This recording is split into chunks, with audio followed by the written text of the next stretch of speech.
Gelombang petir menyebar secara radial ke segala arah dari titik kontak senjata. Brigade Skuad Bintang Biru dihantam oleh angin kencang hasil ledakan tersebut. Perisai biru mereka bergetar hebat dan retakan baru muncul di permukaan pelindung energi tersebut.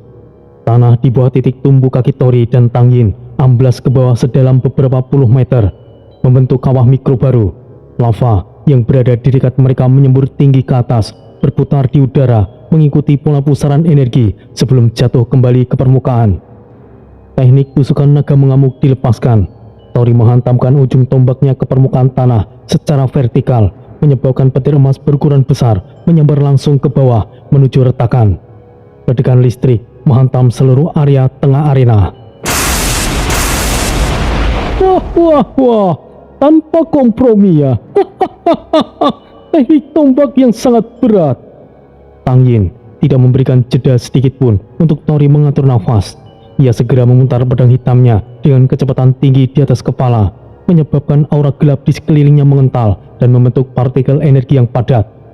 Teknik hujan darah gelap dilepaskan ke arah Tori. Lusinan proyeksi bayangan pedang berwarna merah jatuh dengan kecepatan yang luar biasa, menghantam permukaan arena di berbagai sudut yang berbeda secara simultan. Setiap benturan senjata yang terjadi menciptakan kawah-kawah baru di atas permukaan yang sudah hancur lebur. Tang Yin masih mencoba untuk mempertahankan senyumnya, tetapi frekuensi napasnya mulai terdengar berat dan cepat. Tang Yin tertawa kecil untuk menutupi kondisi fisiknya, tapi nada suaranya telah mengalami perubahan menjadi lebih serius. Lumayan, kau memiliki teknik yang tidak buruk, tapi kemampuan kendalimu di atas rata-rata. Aku tahu beberapa teknik tombak dari daratan Tiongkok. Teknik tombak mana yang kau gunakan, Tori? Berhentilah bicara omong kosong. Aku tidak butuh teknik apapun. Aku hanya bisa bertarung, itu saja. Sekarang kau harus mati. Wah, sangat menakutkan sekali. Di dalam pusat kesadarannya, Tang Yin mulai merasakan sesuatu yang tidak biasa. Dalam hatinya ia berkata, sial, aura membunuh macam apa ini? Seolah-olah ia pernah membantai ribuan manusia. Ini tidak mungkin, ini pasti hanya perasaanku saja. Tang Yin mulai merasakan kepanikan yang merayap di dalam dadanya, sebuah perasaan yang sudah sangat lama tidak ia rasakan dalam pertarungan hidup dan mati. Dan situasi ini akan segera berubah menjadi mimpi buruk bagi Tang Yin. Kedua petarung itu sudah berada dalam kondisi yang memprihatinkan. Di lengan dan dada Tori, goresan koresi hitam terlihat jelas.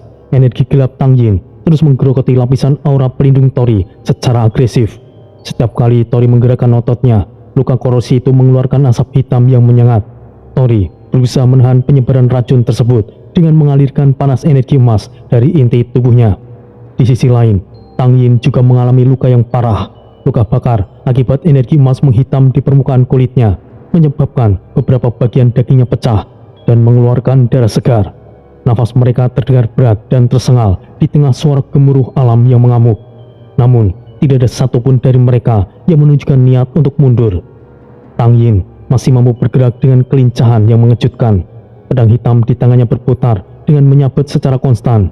Setiap gerakan yang ia lakukan memiliki presisi yang sangat mematikan dan sudut serangan yang sangat tajam.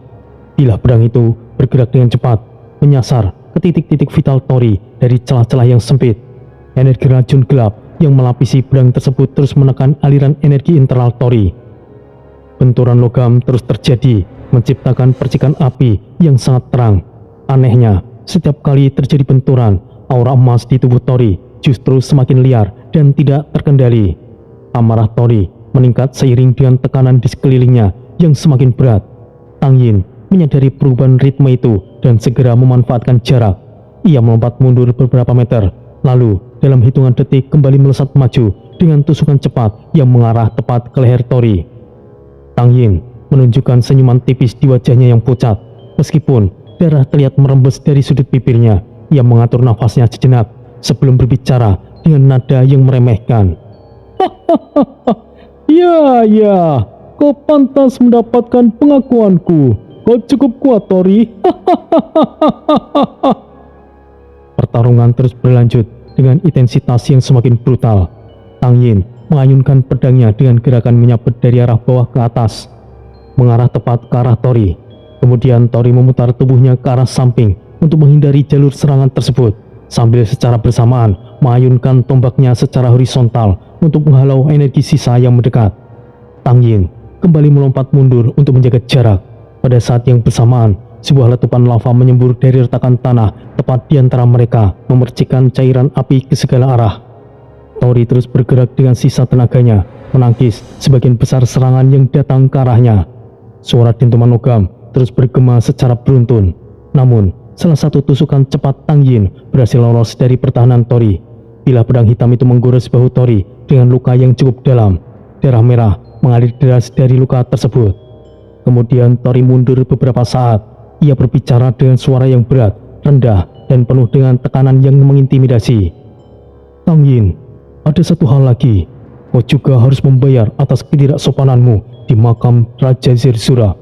Ini juga sebagai hukuman untukmu. Talafar, naga sana!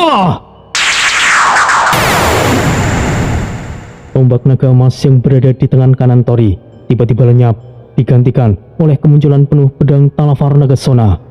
Aura Agniwara yang selama ini terpendam di dalam jiwa Tori dipaksa keluar secara total.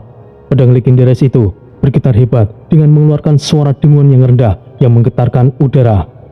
Gerakan maju Tang Yin terhenti seketika. Untuk pertama kalinya dalam pertarungan itu, kedua matanya melebar karena rasa terkejut yang luar biasa. Oh, pusaka itu, pusaka Raja Zerzura, bagaimana bisa? Sebuah gelombang energi emas dalam skala raksasa meluncur dengan kecepatan luar biasa ke arah depan. Tang Yin yang terdesak segera mengangkat pedang hitamnya dengan kedua tangan untuk menangkis serangan tersebut. Benturan antara energi emas murni dan energi gelap Tang Yin menciptakan ledakan yang mengguncang realitas. Dahsyatnya ledakan itu menggetarkan seluruh wilayah daratan hingga ke dasarnya. Sebuah kawah baru dengan diameter yang sangat besar terbentuk di titik benturan. Pedang milik Tang Yin mengalami keretakan yang sangat parah di seluruh permukaannya. Bila pedang hitam itu akhirnya hancur berkeping-keping, tidak mampu menahan beban energi dari pusaka Raja Zerzura. Aura gelap yang menyelimuti tubuh Tang Yin buyar seketika seperti asap yang ditiup angin. Tubuh Tang Yin terlempar sangat jauh ke belakang, menghantam dinding obsidian dengan sangat keras hingga menciptakan retakan radial yang seluas pada dinding batu tersebut. Tang Yin mencoba untuk berdiri kembali dengan sisa harga dirinya. Namun, kakinya sudah tidak memiliki kekuatan lagi untuk menumpang berat tubuhnya sendiri. Kemudian, Tori melangkah maju secara perlahan. Tang Yin, kau akan berakhir di sini. Tori mengangkat pedang emasnya tinggi-tinggi ke atas kepala. Petir emas mulai berkumpul di ujung pedang bilah, menciptakan bola energi yang sangat padat. Udara di seluruh daratan itu menegang secara drastis. Semua orang yang menyaksikan kejadian itu terdiam tanpa suara. Sekutu Tori menahan nafas mereka karena ketegangan yang memuncak. Para prajurit skuad bintang biru membeku di posisi mereka. Tidak ada yang berani melakukan gerakan apapun. Tori mulai menurunkan pedangnya dengan gerakan yang pasti untuk mengakhiri nyawa Tang Yin. Namun tiba-tiba sebuah sosok muncul secara instan tepat di depan Tang Yin. Kemunculan sosok itu terjadi begitu cepat tanpa ada suara langkah kaki sedikit pun, tanpa ada peringatan energi sebelumnya. Sebuah tangan tua yang terlihat kering namun kuat menjulur keluar dari jubah. Kemudian satu jari telunjuknya terangkat ke atas. Pedang Talafar Nagasona yang sedang turun dengan kekuatan penuh tiba-tiba terhenti total di udara. Serangan itu tertahan hanya oleh satu jari telunjuk. Seluruh petir emas yang berkumpul di bilah pedang langsung buyar dan menghilang tanpa jejak. Tori terbelalak, matanya menunjukkan rasa tidak percaya yang mendalam. Apa? Siapa dia? Menghentikan Talafar Nagasona hanya dengan satu jari? Ini mustahil. Sosok misterius itu adalah Ki Baurekso. Ia menggunakan jubah hitam yang berkibar pelan tertiup angin panas. Meskipun sebenarnya tidak ada angin di sana, auranya terasa sangat berat dan kuno, menekan di seluruh di sekitarnya hingga terasa sesak. Sepasang matanya berwarna putih tanpa pupil, matanya tajam dan dingin ke arah Tori. Ki Baurekso mulai berbicara dengan nada yang menyeramkan. Siapa yang berani menyentuh muridku? Suara itu terdengar rendah namun bergema ke seluruh penjuru, seakan-akan suara itu berasal dari dalam tanah itu sendiri. Salam, Anda pasti seorang leluhur tua. Tolonglah menyingkir. Dia adalah manusia yang pantas untuk mati. Ki Baurekso tidak memberikan jawaban atau tanggapan terhadap permintaan Tori. Ia hanya memberikan tatapan datar yang mengintimidasi. Petir hitam pekat muncul secara tiba-tiba dari telapak tangannya. Tubuh Tori terlempar jauh ke belakang akibat dampak ledakan petir hitam tersebut. Ki Baurekso berbicara kembali dengan nada suara yang keras dan penuh otoritas. Beraninya mengabaikan ucapanku. Apakah perkataanku kurang jelas? Di kejauhan, Ki Pandu dan Nyai Sekar Arum yang menyaksikan kejadian itu terlihat gemetar hebat. Seluruh tubuh mereka menggigil karena mengenali identitas dan kekuatan sosok tua tersebut. Mereka bahkan tidak mampu mengeluarkan sepatah kata pun untuk membela Tori. Rekan-rekan Tori yang melihatnya dalam bahaya langsung bergerak secara serentak tanpa rasa takut. Jaka segera mencabut keris pusakanya yang mulai mengeluarkan cahaya. Bon mengangkat perisai absolut miliknya, bersiap untuk menahan serangan susulan. Rio melompat maju dengan kecepatan tinggi untuk mendekati posisi Tori. Rizka menarik tali busur energinya, mengarahkan anak panah cahaya tepat ke arah Ki Baurekso. Sinta mulai mengalirkan aura penyembuh dan pelindung dari telapak tangannya. Sementara itu, Gabon, Gamon, Roka, dan Sira segera mengambil posisi serang yang strategis, mengepung dari berbagai sisi. Tori yang masih terkapar di tanah mengangkat tangannya dengan gerakan yang sangat lemah sebagai tanda peringatan bagi rekan-rekannya. Jangan, hentikan! Dia bukan lawan yang bisa kalian hadapi. Ki Baurekso menatap Tori dengan pandangan yang meremehkan, lalu beralih menatap Tang Yin yang masih terluka parah di belakangnya. Kurang ajar, ternyata hanya anak ingusan seperti kalian beraninya menunjukkan tatapan permusuhan di hadapanku. Sebuah tekanan gravitasi dan aura yang luar biasa besar menghantam seluruh area pertarungan. Tanah di sekitar Ki Baurekso amblas sedalam beberapa meter akibat beban energi tersebut. Tekanan itu terasa seperti gunung yang jatuh menimpa pundak setiap orang di sana, memaksa siapapun yang berada di dekatnya untuk tunduk ke tanah. Oh, apakah kalian tidak tahu siapa yang sedang kalian hadapi? Keberanian adalah hal yang baik, tapi kebodohan yang menyamar sebagai keberanian hanya akan mengantarkan kalian ke liang kubur lebih cepat. Master, maaf, telah mencoreng nama Master. Diamlah Tang Yin, kegagalanmu akan kita bahas nanti. Dasar tidak berguna. Suasana semakin berat. Energi hitam milik Ki Baurekso mulai menyelimuti seluruh kawah, membuat cahaya emas di pedang Tori semakin meredup. Para sekutu kini menyadari bahwa mereka tidak lagi berhadapan dengan seorang petarung biasa, melainkan sebuah kekuatan kuno yang berada di tingkat yang jauh berbeda. Aku akan memberikan kalian satu kesempatan untuk pergi dari sini. Pergilah sejauh mungkin dan tinggalkan bocah itu sendiri.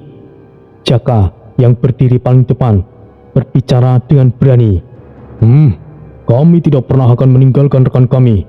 Siapapun kau, aku tidak peduli. Oh, begitu rupanya. Baiklah, jika begitu matilah bersamanya. Hentikan!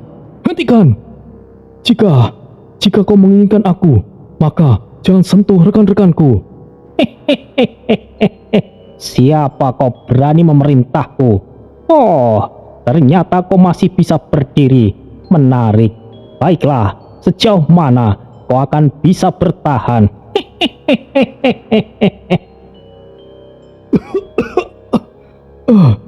Saya yakin Anda adalah leluhur tua. Tolong berikan kami keadilan. Kau cukup lumayan. Aku masih bisa mengizinkan jika kalian bertarung untuk saling menguji. Tapi membunuh Tang Yin sama saja dengan menyinggungku. Dia adalah murid berhargaku, kau tahu. Tapi leluhur tua, muridmu telah membunuh rekanku. Nyawa harus dibalas dengan nyawa. Itu adalah hukuman yang adil. Hukum hanya berlaku bagi yang kuat. Dan saat ini, akulah yang terkuat di sini. Dan akulah hukumnya, kau mengerti? Langit di atas daratan mulai bergejolak dengan sangat hebat. Awan yang tadinya berwarna merah darah mulai berputar membentuk pusaran raksasa. Retakan-retakan hitam yang memancarkan energi kegelapan muncul di antara lapisan-lapisan awan tersebut. Kemudian pedang raksasa itu muncul dan memiliki wujud material seperti pedang pada umumnya. Seluruh bilahnya terbentuk dari kegelapan murni yang sangat padat dan terus berdenyut. Urat-urat berwarna merah yang terlihat seperti aliran darah beku berdenyut di sepanjang bilah pedang hitam tersebut. Pedang panjang itu mencapai ratusan meter dan ujung tajamnya mengarah lurus tepat ke arah posisi Tori berdiri. Tanah di seluruh daratan tersebut mulai bergetar dengan frekuensi yang sangat hebat.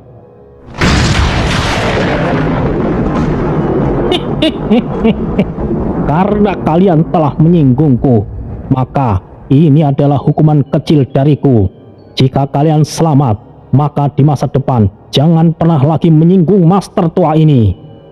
Langit seolah-olah bergetar hebat saat pedang itu semakin merendah. Tori melihat ke langit, menatap lurus ke arah itu yang tertutup pedang raksasa. Matanya yang berwarna emas tetap fokus, tidak bergeser sedikit pun dari ancaman yang datang. Ia melangkah ke arah samping, kemudian mencengkeram erat gagang pedang Talafar Nagasona. Wah, Jahanam, gede sekali, tapi serahkan padaku. Jangan gegabah, Bon. Kita akan bertahan bersama. Rizka, Rio, Gabon, Gamon, Roka dan Sira segera membentuk formasi rapat di sekitar Tori. Energi spiritual mereka masing-masing meledak keluar dengan warna yang berbeda-beda. Mereka semuanya bersiap untuk memberikan dukungan energi atau melakukan serangan balasan jika ada celah yang muncul. Namun, meskipun rekan-rekannya sudah bersiap melindunginya, Tori tetap berdiri diam di tempat semula. Ia mengangkat pedang Talafar Nagasona tinggi-tinggi di atas kepala. Tori menatap tajam ke arah Ki Bau Rekso sambil tetap menahan beban pedang raksasa dari langit. Suaranya keluar dengan nada yang sangat serius. Yang terkuat adalah hukumnya. Ini menggelikan. Tidak di dunia manusia atau dimanapun, tidak pernah ada hukum yang adil. Seluruh orang yang berada di tempat itu merasakan satu hal yang sama di dalam hati mereka. Semuanya, bersiaplah. Salurkan semua energi kalian ke perisai Bon. Kita tidak boleh membiarkan serangan ini menyentuh tanah secara langsung. Jika begitu, cepatlah. Jangan buang-buang waktu, Jahanam. Rio segera menempelkan telapak tangannya ke bagian belakang perisai Bon, mengalirkan seluruh energi spiritualnya. Sinta juga melakukan hal yang sama sambil terus merapalkan mantra pelindung tambahan. Rizka melepaskan anak panah cahayanya ke arah pedang raksasa itu, mencoba mengurangi momentum turunnya serangan tersebut dengan ledakan-ledakan kecil di udara. Semuanya, jangan hanya bertahan. Kita harus menghancurkan sebelum menyentuh tanah. Ki Bau Rekso yang menyaksikan usaha mereka hanya menunjukkan raut wajah yang dingin. Usaha yang sia-sia dari serangga-serangga kecil. Rasakanlah beban dari dosa-dosa kalian, bocah. Tangan Ki Bau Rekso mengayunkan ke bawah secara mendadak. Pedang raksasa kegelapan itu melesat turun dengan kecepatan yang meningkat berkali-kali lipat. Langit seolah-olah runtuh menimpa mereka semuanya. Cahaya di daratan itu hilang seketika, tertutup oleh bayangan hitam yang sangat masif. Bon menggertakkan giginya dengan sekuat tenaga hingga urat lehernya menegang. Jaka berdiri beberapa langkah di samping Bon. Ia menggigit giginya begitu keras demi menahan beban aura hingga darah mulai mengalir dari sudut mulutnya dan menetes ke atas. Tekanan ini bukan hanya energi biasa. Ini adalah kehancuran mutlak. Sial. Wah, jika terus berlangsung, kita semuanya akan gepeng kan? Rizka hampir saja kehilangan keseimbangan dan jatuh. Kakinya goyah secara fisik, tapi ia tetap menahan posisinya dengan menarik tali busur energinya lebih kuat lagi. Sementara itu, Ki Pandu dan Nyai Sekar Arum hanya berdiri memandang lurus ke depan. Tidak ada upaya pertahanan yang mereka lakukan, tidak ada gerakan tambahan. Mereka hanya terlihat sangat tenang, seolah-olah mereka telah menerima apapun konsekuensi yang akan terjadi dalam hitungan detik berikutnya. Tori menggertakkan giginya, mencoba memeras seluruh sisa energinya. Tidak, aku tidak akan jatuh di sini. Tepat pada titik terakhir, sebelum malapetaka pedang kegelapan itu menghantam tanah secara total, 3 hembusan aura agung tiba-tiba muncul secara bersamaan dari 3 arah mata angin yang berbeda. Kehadiran mereka secara instan mengubah struktur energi di medan perang. 3 siluet manusia muncul secara tiba-tiba di udara. Ki Sang Hyang Wiku dengan jubah putihnya yang memancarkan ketenangan. Kiai Wulung muncul dari balik bayangan yang pekat. Nyai Sekarpati melayang di sisi lain dengan anggun. Ketiga tokoh besar itu mengangkat tangan kanan mereka secara serentak ke arah pedang raksasa kegelapan. Dampak dari penggabungan aura mereka menyebabkan pedang raksasa milik Ki Baurekso hancur total. Siluet hitam raksasa itu pecah menjadi ribuan partikel kegelapan yang langsung buyar dan menghilang di udara. Semua orang di sana terdiam. Mereka terengah-engah karena paru-paru mereka baru saja mendapatkan oksigen secara normal kembali.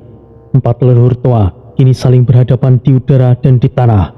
Ki Baurekso berdiri di titik tengah, sementara 3 leluhur lainnya membentuk formasi segitiga yang secara efektif mengunci pergerakan dari segala arah. Nyai Sekarpati melangkah maju 1 langkah ke arah Ki Baurekso. Beraninya kau membuli para juniorku, Rekso tua? Ki Sang Hyang Wiku memberikan anggukan pelan setuju. Apa yang kau lakukan di sini, Rekso? Jika kau ingin menyakiti Tori, maka aku tidak akan tinggal diam. Dia adalah muridku. Aku hanya berikan sedikit pelajaran kecil kepada murid-muridmu, Wiku, karena ia telah melewati batas dan hampir saja membunuh muridku. Dan aku tidak berniat membunuh siapapun hari ini. Kiai Wulung hanya berdiri diam tanpa mengeluarkan suara. Matanya menyipit tajam, memperlihatkan setiap gerak-gerik Ki Baurekso. Di dalam benaknya, pikiran Kiai Wulung bergerak dengan sangat cepat menganalisis situasi. Serangan tadi bukan sekedar berikan pelajaran. Itu dimaksudkan untuk membunuh semua agar tidak ada saksi yang tersisa. Pedang kegelapan itu akan menghapus seluruh medan perang ini, termasuk Tori dan sekutunya. Baurekso tidak berubah. Ia tetap saja keji seperti biasanya, ucap Kiai Wulung dalam batinnya. Ki Baurekso mulai menurunkan tangannya. Aura kegelapan yang sebelumnya membumbung tinggi kini mulai meredup. Baiklah. Aku akan bawa muridku pergi. Aku anggap kali ini tidak terjadi apa-apa. Namun, saat Ki Baurekso dan Tang Yin segera pergi, tiba-tiba sebuah sosok berwarna merah kecil melesat keluar dengan kecepatan luar biasa dari balik kabut yang masih tersisa. Gerakan sosok itu sangat cepat hingga hampir menyerupai garis merah di udara. Aura merahnya menyala dengan sangat terang dan panas. Itu adalah Cupit. Tubuh mungil Cupit melesat lurus tanpa ragu ke arah Tang Yin yang masih terbaring lemah. Cakar kecilnya terangkat di udara, memancarkan niat membunuh yang sangat pekat dan nyata. Tang Yin bereaksi secara refleks dan mencoba menggerakkan tubuhnya, tapi kondisinya yang parah membuatnya terlambat untuk bereaksi. Suara robekan daging dan tulang terdengar sangat jelas. Lengan kiri Tang Yin putus seketika dari bahunya. Darah segar menyembur keluar dengan sangat deras dari luka tersebut. Tang Yin menjerit dengan sangat keras. Suaranya melengking menahan rasa sakit yang tidak terbayangkan. Tubuhnya menggeliat di atas tanah. Kedua matanya terbuka sangat lebar karena syok dan rasa sakit yang menghujani sistem sarafnya. Sial. Tapi setidaknya aku selamat dari titik vital. Aku benci kau. kau telah membunuh Reta. Aku benci kau. Kik. Ki Bahurekso membeku sejenak di tempatnya berdiri saat melihat muridnya terluka parah. Sedetik kemudian, aura kegelapannya meledak secara horizontal ke segala arah. Makhluk kecil kurang ajar, beraninya kau menyentuh muridku. Ki Bahurekso mengayunkan tangan kirinya dengan gerakan menyapu ke arah Cupid. Sebuah gelombang energi kegelapan yang padat meluncur lurus dengan kecepatan tinggi ke arah Cupid. Serangan itu bergerak terlalu cepat, sepertinya sudah terlambat untuk melakukan pencegahan. Tiba-tiba, sebuah fenomena luar biasa terjadi. Tubuh Cupid mengalami transformasi secara mendadak. Wujud mungilnya membesar secara drastis dalam hitungan milidetik. Otot-ototnya yang kuat terbentuk seluruh tubuhnya. Sepasang sayap lebar terbentang lebar di punggungnya, dan dua tanduk kecil yang runcing muncul di dahinya.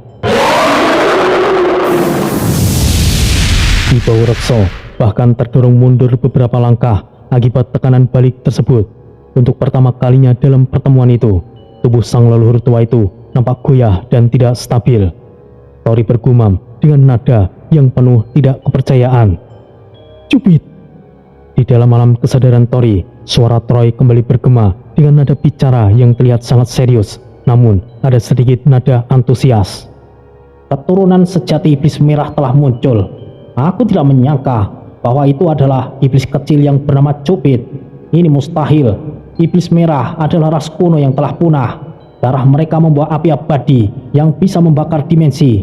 Jika ia keturunan murni, maka kekuatannya belum sepenuhnya bangkit. Ini sangat menarik, bocah. Apakah sekuat itu, Troy? Tentu saja tidak. Tapi jika iblis kecil itu keturunan nomor 6, maka seorang leluhur tua harus berhati-hati. Apa yang kau maksud itu, Troy? Ada 10 iblis sejati di seluruh semesta ini. Belum saatnya juga kau tahu, bocah. Karena menyebut nama mereka saja itu bisa membangkitkannya. Dan percayalah, kau tidak akan menginginkan itu. Cupid kini berdiri tegak dalam wujud iblis merah yang sangat mengintimidasi. Auranya membara seperti tungku api raksasa. Meskipun wujudnya telah berubah menjadi mengerikan, air matanya masih terlihat mengalir di dalam matanya. Jangan menghalangi jalanku. Oh, iblis apa kau ini? Jarang sekali ada yang mampu menahan seranganku, sekalipun itu Raja Iblis. Ini menarik, ini sangat menarik. Tapi beraninya kau muncul di hadapanku dan melukai muridku.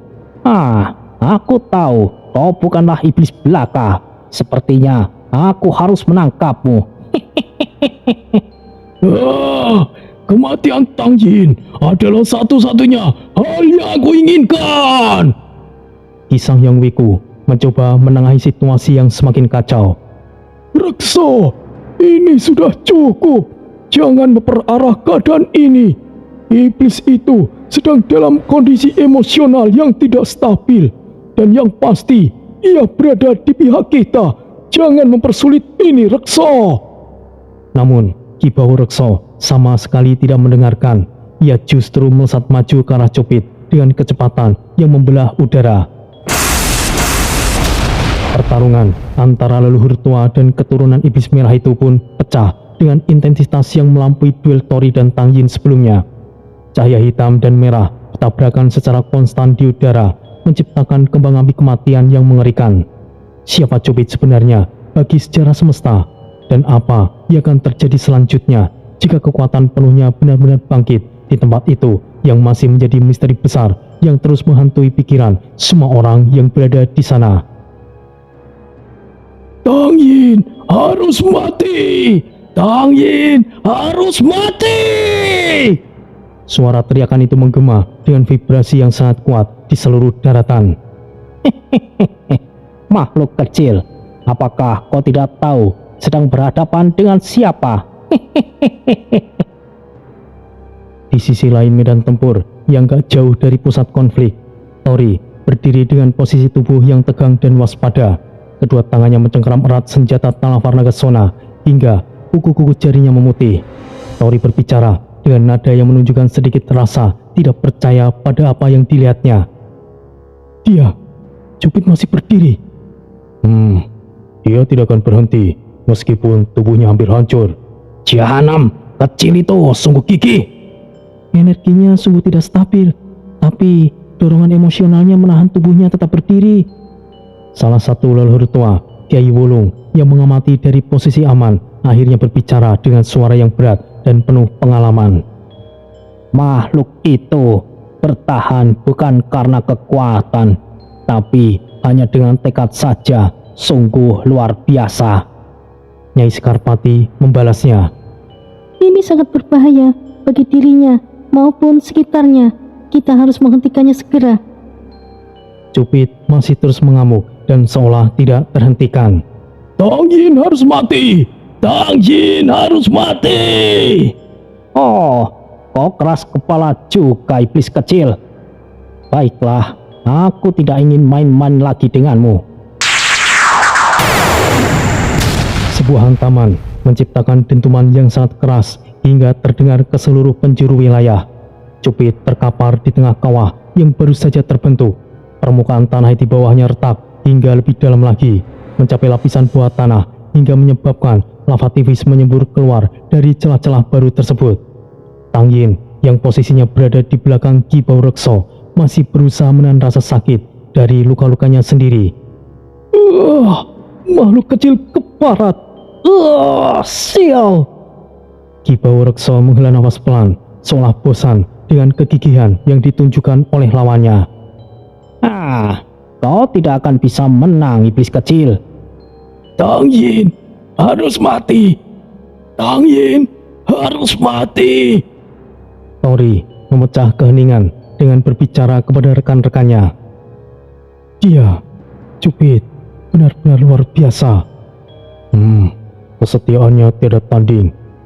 Aku mengakuinya. Jahanam, kalau terus dibiarkan, dia akan mati di tempat. Kita akan diam saja. Tapi kita tidak bisa ikut campur, Bang Bon. Kita tidak bisa gegabah. Semuanya melihatnya. Cupid diajar habis-habisan, tapi sama sekali tidak menyerah. Kau benar-benar gigih, makhluk kecil. Tapi kegigihanmu sia-sia melawan master tua ini. Sepertinya aku harus menghabisimu. Rekso, sudah cukup. Suara itu terdengar sangat jelas di seluruh area medan perang. Volume suaranya tidak keras, namun frekuensinya mampu menekan seluruh aura yang ada di area tersebut. Aku rasa ini sudah cukup. Kau sudah melampaui batas, Rekso. Rekso, ini bukan lagi soal muridmu. Ini soal keseimbangan yang kau coba untuk hancurkan. Kyai Wulung mengangkat kedua tangannya di depan dada. Jari-jarinya bergerak dengan kecepatan tinggi, membentuk serangkaian segel energi yang kompleks. Kurungan abadi. Tiba-tiba, sebuah pelindung atau mungkin kurungan menahan Cupid dari dalam. Keluarkan aku! Keluarkan aku! Tang Yin harus mati! Di area luar kubah, semua individu yang menyaksikan kejadian itu terdiam, mengamati efektivitas dari kurungan tersebut. Dia masih saja ingin melawan dengan kondisinya seperti itu. Jahanam. Cupid sudah terlalu lama bersama Reta. Aku bisa membayangkan sebesar apa ia kehilangan. Tindakan Kyai Wulung sudah benar. Jika tidak dihentikan, Cupid benar-benar akan mati. Sementara itu, Ki Bau Rekso melihat sekitarnya. Baiklah, kalian bertiga ingin menyelamatkan makhluk itu dan merebutnya dariku. Aku tidak akan melupakan ini. Setelah kalimat itu diucapkan, kondisi udara di medan perang kembali menjadi hening secara total. Tidak ada tanda-tanda serangan lanjutan dari pihak Ki Bau Rekso. Setiap langkah kakinya terdengar sangat solid saat bersentuhan dengan tanah. Seiring dengan menjauhnya langkah Ki Bau Rekso, tekanan udara yang menyesakan juga mulai menjauh dari pusat arena utama, memberikan ruang bagi udara untuk bersirkulasi kembali. Tori menarik nafas dalam-dalam, melepaskan dalam bentuk hembusan nafas panjang. Apakah ia benar akan pergi? Semoga saja tidak ada tuntutan lainnya. Makhluk merah ini, ia akan sangat berbahaya jika tidak ada yang bisa mengendalikannya. Itu benar, dia bukanlah sekedar iblis biasa. Kiai Wulung menambahkan. Tapi untuk sementara waktu ia mulai stabil. Meskipun dalam kondisi yang sangat lemah, ia masih bergumam dengan suara yang hampir tidak terdengar. Tang Yin harus mati. Tang Yin harus mati. Ik. Tori mulai melangkah mendekat ke arah area tersebut dengan langkah yang penuh kehati-hatian. Tori bertanya untuk memastikan kondisi Cupid. Apakah ia akan baik-baik saja? Untuk saat ini, dia akan baik-baik saja, nak Tori. Kau lagi, orang-orang yang berada di sekitarmu semuanya aneh. Kau terlebih, Tori. Memangnya apa yang aneh dariku, leluhur tua? Sementara itu, beberapa meter di depan struktur kubah tersebut, Ki Bau Rekso berdiri tegak tanpa melakukan pergerakan sedikit pun. Tubuh Tang Yin masih tergeletak tidak berdaya tepat di belakang posisinya berdiri. Aura berwarna hitam di sekeliling tubuh Ki Bau Rekso masih terlihat aktif, bergerak pelan di sepanjang ujung jubah hitamnya yang panjang. Ia mengangkat dagunya sedikit, menunjukkan sikap otoritas yang tinggi. Kalian ingin membawanya, lakukanlah. Tapi makhluk itu telah merobek lengan muridku. Aku punya hak penuh untuk membawanya ke benteng tengkorak. Ia akan diadili sesuai hukum kuno, atau aku akan menghancurkannya. Itu adalah hakku.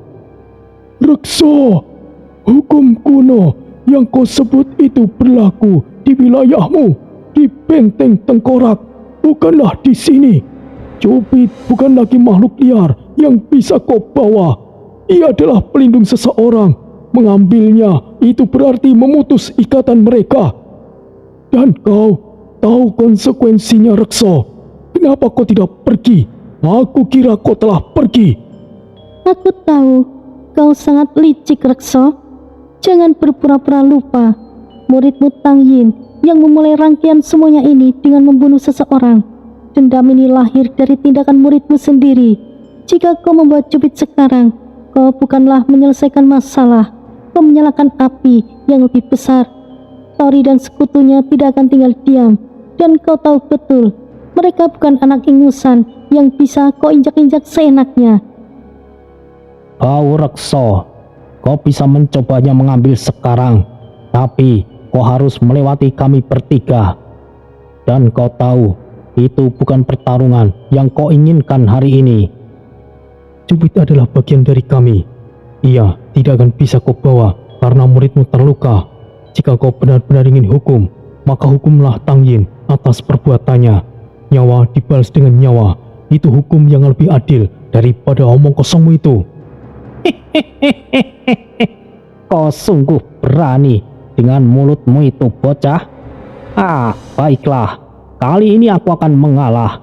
Bukan karena aku takut dengan kalian, tapi karena aku tidak ingin membuang energi untuk sesuatu yang bisa aku selesaikan nanti. Ki Bau Rekso melangkah mundur satu langkah dari posisi awalnya. Ia menjulurkan tangan kanannya ke depan, dan seketika itu juga sebuah retakan ruang berwarna hitam muncul di udara tepat di belakang tubuhnya. Jahanam, apakah orang tua itu benar-benar pergi kali ini? Entahlah Bang Puan, siapa tahu dia muncul di belakang kita. Ki Bau Rekso berbicara sekali lagi. Datanglah ke benteng tengkorak kapan saja jika kalian ingin balas dendam. Pintu akan selalu terbuka untuk kalian. Wah, Jahanam, ia benar-benar belum pergi. Sepertinya kali ini ia benar-benar pergi. Portal itu menutup dengan suara hantaman udara yang keras. Hembusan angin dingin yang aneh menyebar ke segala arah, menyebabkan aliran tipis di sekitar titik tersebut membeku secara instan menjadi lapisan tipis. Keheningannya mencekam, kembali menyelimuti seluruh medan perang. Kurungan bayang abadi yang dibuat oleh Kiai Wulung mulai terbuka.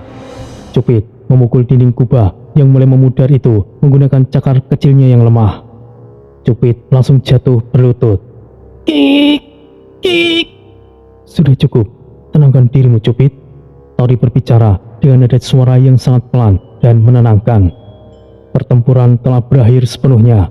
Tidak ada alasan lagi untuk tetap tinggal di zona kehancuran itu. Tori bergerak lebih dulu dari posisinya. Langkah kakinya pelan dan terukur di atas permukaan tanah yang masih terasa hangat. Ia menurunkan pandangannya sesaat ke arah lengannya, lalu mengusap punggung Cupid dengan gerakan yang pelan dan konsisten untuk memberikan ketenangan. Di belakangnya, Jaka berjalan dengan langkah yang mantap dan waspada. Bon berjalan di samping Jaka dengan bahu yang nampak menegang. Dan tiba-tiba saja Bon berteriak, Jahanam! Apa kau masih waras, Bon? Tidak, aku selalu stres jika ada di dekatmu, Jahanam. Akhirnya semuanya telah selesai. Di sisi lain, Sabrani berkata, semuanya terasa sangat tidak mudah. Chang E menambahkan, Itu sudah pasti. Setidaknya saat ini sudah cukup mereda. rombongan besar itu terus bergerak meninggalkan daratan yang menjadi medan perang utama. Di sepanjang jalur perjalanan, tidak terdengar lagi suara ledakan. Tidak ada lagi bunyi benturan senjata logam yang memekakan telinga. Saat gerbang benteng surga mulai terlihat di Cakrawala, beberapa orang dalam rombongan berhenti sejenak untuk mengamati perubahan di sana. Dinding kristal raksasa yang membentengi area tersebut yang sebelumnya retak parah dan berwarna gelap akibat serangan, kali ini memancarkan cahaya biru lembut yang stabil. Gerbang utama masih terlihat rusak di beberapa bagian, tetapi sistem aura penyembuh otomatis sudah bekerja pada tingkat maksimal. Potongan-potongan kristal yang jatuh di tanah bergerak sendiri secara mekanis, melayang kembali ke posisi semula dan menyatu kembali dengan struktur utama. Begitu rombongan masuk melintasi gerbang, para prajurit yang tetap tinggal untuk menjaga benteng langsung bergerak sigap menyambut mereka. Api unggun besar segera dinyalakan di halaman utama benteng menggunakan bahan bakar kayu energi. Api berwarna biru menyala dengan stabil di tengah kerumunan. Orang-orang mulai berkumpul di sekitar sumber cahaya tersebut. Seorang prajurit berkata, aku kira aku tidak akan bisa keluar hidup-hidup dari sana. Aku juga, bahkan aku sudah pasrah. Yang tidak terduga, leluhur tua Ki Bahorekso bahkan muncul. Kita beruntung, 3 leluhur tua datang. Jika tidak, kita semuanya pasti mati. Tori memilih duduk di salah satu batu besar yang berada di dekat jangkauan panas api unggun. Cupid masih tetap berada di pangkuannya dalam posisi meringkuk. Tori mengangkat kepalanya, menatap ke arah langit malam yang kini sudah bersih dari awan hitam. Bintang-bintang terlihat jelas dan terang di atas sana. Akhirnya, semuanya telah selesai. Terlihat selesai, tapi sebenarnya kita masih belum memulai apa-apa, Tori. Jahanam, setidaknya kita bisa kembali dengan selamat. Tori tetap pada posisinya dan tidak menoleh ke arah rekan-rekannya. Di sekeliling api unggun tersebut, cerita-cerita tentang kejadian di medan perang terus dibagikan dari satu mulut ke mulut lain. Dan suasana benteng surga benar-benar telah berubah dari medan perang menjadi tempat pemulihan yang damai. Malam terus berjalan, membawa kesunyian yang membawa ketenangan bagi jiwa-jiwa yang baru saja kembali diambang kematian. Malam sudah benar-benar larut ketika 3 leluhur tua melangkah memasuki ruang utama benteng surga. Langkah kaki mereka stabil, menimbulkan gema halus di koridor kristal yang menghubungkan gerbang dengan aula pusat. Pintu kristal raksasa yang menjadi penghalang utama ruang tersebut mulai bergerak menutup perlahan di belakang mereka. Ki Samhyang Wiku kemudian berkata, kita telah merebut kembali benteng surga, bukan karena kekuatan kita bertiga semata, melainkan karena keberanian dan pengorbanan para pejuang di bawah sana. Kita harus memberikan penghargaan yang layak, bukan sekedar hadiah, tapi pengakuan atas apa yang telah mereka lakukan. Nyai Skarpati menambahkan, Benar, dan kita tahu siapa yang paling menonjol. Kiai Wulung berkata, Tori, ia yang menghadapi dan mengalahkan naga iblis itu, makhluk yang bahkan kita bertiga tidak mudah hadapi sendirian. Tanpa kemenangannya di sana, kita mungkin masih terjebak di medan perang yang jauh lebih buruk. Ya, bukan hanya itu. Bon dan Jaka, mereka berdua yang telah membebaskanmu, Wulung. Tanpa itu, kita tidak akan bisa bertarung bersama dan bertahan. Selain itu, aku sungguh heran. Bagaimana bisa Tori mengalahkan naga abadi itu? Mengingat ia hanya peringkat 7. Hal itu membuatku merinding. Aku sangat puas bisa melihat bakat-bakat baru di antara jenius muda. Nak Tori memiliki warisan naga. Hal itu mungkin ia memiliki pemahaman tentang bagaimana melawan sesama naga. Dan untuk Nak Jaka dan Bon, aku berhutang nyawa pada mereka. Itu memang benar. Tapi ada juga master peringkat 8 seperti Ki Brawijaya dan Ki Ageng Segoro. Mereka memimpin serangan di sayap timur dan barat. Dan juga ada peringkat 7 seperti Kapten Garuda, Kapten Harimau Putih, dan yang lainnya yang memegang garis pertahanan hingga akhir. Kita tidak bisa menyebutnya satu persatu. Terlalu banyak yang gugur, terlalu banyak yang bertahan. Tapi semuanya layak untuk dihormati. Mengenai hadiahnya juga harus sesuai. Artefak kuno mungkin untuk yang paling menonjol. Bukan untuk memperkuat senjata mereka, tapi untuk memperkuat jiwa dan energi mereka. Peningkatan aliran energi dari sumber benteng itu sendiri, agar mereka bisa pulih lebih cepat dan bertahan lebih lama di pertarungan mendatang.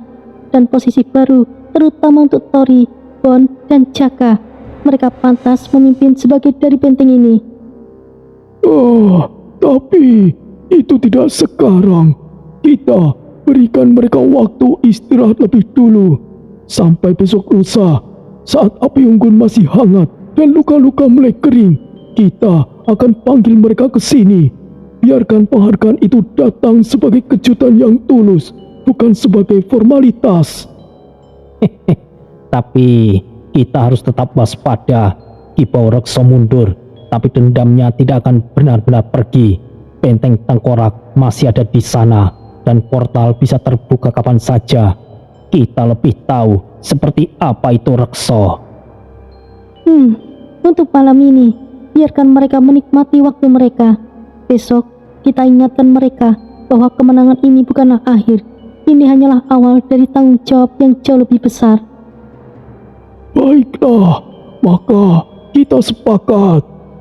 Di dalam ruangan tersebut, tidak ada tepuk tangan atau bentuk perayaan lainnya. Kesepakatan yang baru saja diambil terasa sangat berat dan formal, namun dipahami sepenuhnya oleh ketiganya. Mereka kembali terjatuh ke dalam keheningan.